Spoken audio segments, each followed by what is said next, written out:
नमस्कार श्रोताओं, रेडियो जागो 90.4 एफएम की ओर से मैं अभय शंकर गौड़ और आज हमारे साथ इस समय बजट पर चर्चा करने के लिए गवर्नमेंट डिग्री कॉलेज हरदोई के बच्चे भी हैं, साथ साथ में उनके प्रवक्ता भी हैं। तो आइए हम आपका परिचय कराते हैं। सबसे पहले गवर्नमेंट डिग्री कॉलेज के प्रवक्ता हैं डॉक्टर रवि अग्रवाल जी, कॉमर्स विभाग के, और साथ ही साथ में हमारे साथ में हैं कॉमर्स डिपार्टमेंट में ही रिसर्च स्कॉलर संदीप आर्या जी, और साथ साथ में हमारे साथ में है एमकॉम द्वितीय वर्ष की छात्रा मुद्रिका वर्मा जी और बीकॉम थर्ड ईयर की छात्रा अंशिका शुक्ला जी। आप सभी का रेडियो जागो 90.4 एफएम में स्वागत है। देखिए, आज श्रोताओं, जो बजट हमारे संसद में निर्मला सीतारमण वित्त मंत्री द्वारा पेश किया गया है, उसको लेकर के बहुत सी जिज्ञासाएं लोगों के अंदर हैं। तो आज जो हम आपसे चर्चा कर रहे हैं, ये हम अपने श्रोताओं की उन जिज्ञासाओं को शांत करने के लिए, उन तक उन बातों को पहुंचाने के लिए, उनको जागरूक करने के लिए कर रहे हैं कि आम आदमी के लिए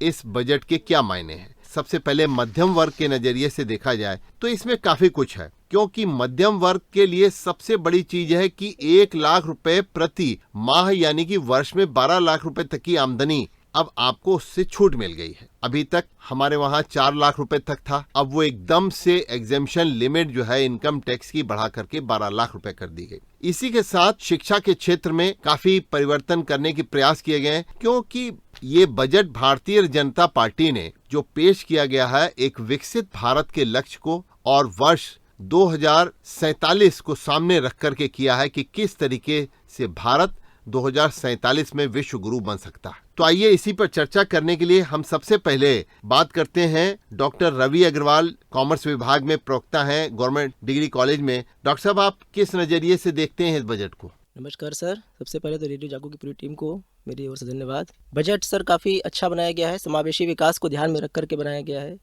इस पूरे बजट में कृषि को, किसानों को, शिक्षा के क्षेत्र में युवाओं को कैसे आगे बढ़ाया जाए, हमारी जो माइक्रो, स्मॉल और मीडियम एंटरप्राइजेज हैं, जो लघु क्षेत्र के उद्योग धंधे हैं, उन्हें कैसे आगे बढ़ाया जाए, इसके लिए वित्त मंत्री ने बहुत ही अच्छा बजट पेश किया है। इस बजट में मुख्य रूप से जो हमारा माइक्रो स्मॉल इंडस्ट्री है, उसकी सीमा को बढ़ा दिया गया है, जिससे वो और अच्छा व्यापार कर सकें। हमारे स्टार्टअप्स को और माइक्रो इंडस्ट्रीज़ के जो स्टार्टअप्स हैं, उनको एक क्रेडिट कार्ड देने की योजना प्रारंभ की गई है कि 5 लाख रुपए तक हम उनको एक कोलेट्रल फ्री क्रेडिट कार्ड देंगे और वर्ष दर वर्ष इसकी सीमा को बढ़ाते जाएंगे। हमारे युवाओं को विदेश जाने के लिए, जो उच्च शिक्षा में जाने के लिए उनको जो लोन लेना होता था, उस पर कोई टीडीएस की कटौती नहीं की जाएगी। और हर जिले में, भारत के हर जिले में एक हॉस्पिटल में कैंसर के ट्रीटमेंट के लिए एक डे केयर यूनिट की स्थापना की जाएगी। तो इससे स्वास्थ्य, शिक्षा और रोजगार तीनों ही क्षेत्रों में देश को इसका फायदा मिलेगा।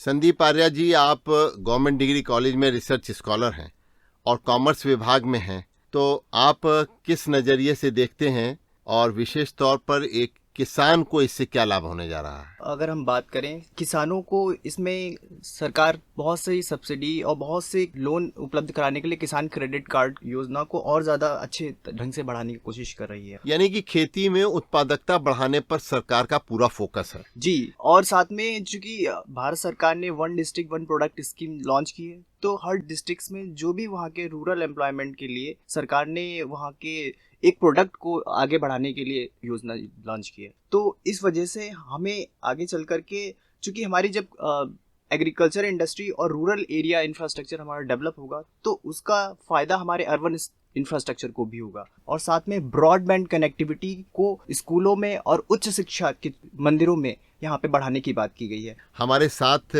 मुद्रिका वर्मा जी हैं, एमकॉम सेकेंड ईयर की छात्रा।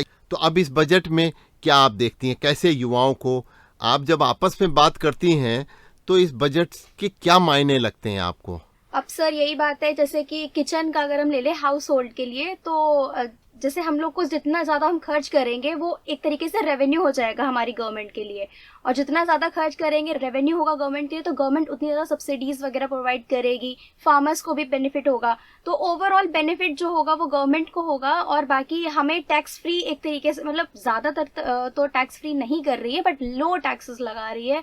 जैसे 4 लाख के ऊपर से लिमिट शुरू हो रही है टैक्स की, तो दैट मीन्स कि हम लोग उससे कम में अगर हैं तो हम जितना चाहें हम उतना खर्च कर रहे हैं। और अगर फैब्रिक की बात करें तो जैसे कपड़ों पे भी जो टैक्स रेट है वो कम होगा, हम उतना ज़्यादा खर्च करेंगे। एक्सपोर्ट इंपोर्ट जो फैब्रिक पे है वो भी बैलेंस्ड रहेगा, जैसे पहले तो बहुत पड़ रहा था। और जैसे हम लोग जब चर्चा करते हैं गर्ल्स में जी। बैठ के, तो ज़्यादातर फैब्रिक्स पे मतलब हमारे कपड़ों की क्या कॉस्ट आ रही है, और स्कूटी वगैरह पे भी अगर हम देखें तो इलेक्ट्रॉनिक स्कूटीज़ को कम रेट पे टैक्स पे जो है दिया जाएगा। और मोबाइल वगैरह की अगर बात करें, मोबाइल है, बैटरीज हैं, ये जो भी मोबाइल के एप्लीकेंट्स वगैरह हैं, तो उस पे भी कम चार्ज किया जाएगा टैक्स। तो ये आपने बहुत बढ़िया बात कही। और इसी के साथ आपको बता दें कि अब अंशिका शुक्ला जी हैं, बीकॉम 3rd ईयर की छात्रा हैं।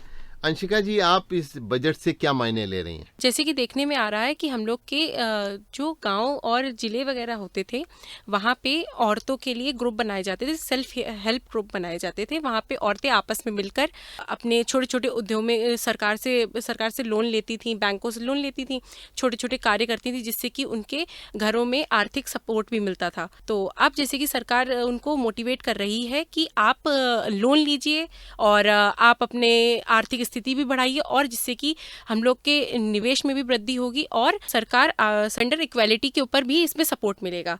तो आप इसीलिए बात कर रही हैं सेल्फ हेल्प ग्रुप की। जी सर। गांव में आप देखती हैं कि महिलाएं जो हैं अपने छोटे छोटे कारोबार करने के लिए एक महिलाएं गुड़िया कोई बनाती हैं। सर, जैसे कि गांव में अभी सेल्फ हेल्प ग्रुप का नाम जैसे आया है, तो औरतें क्या करती हैं कि जैसे 4 से 6 औरतें मिलकर छोटे छोटे घर के उद्यमी कार्य होते हैं, घर में छोटे छोटे कार्य होते हैं, वो मिलकर करती हैं और उसे फिर बाजारों में बेचती हैं, और जिससे कि उनको आर्थिक सहायता मिलती तो इस बजट में छूट मिली है, आपका कहने का मतलब है कि इस तरीके से अपने उद्योग धंधे लगा करके महिलाएं भी अब आर्थिक रूप से सशक्त बन सकती हैं। है।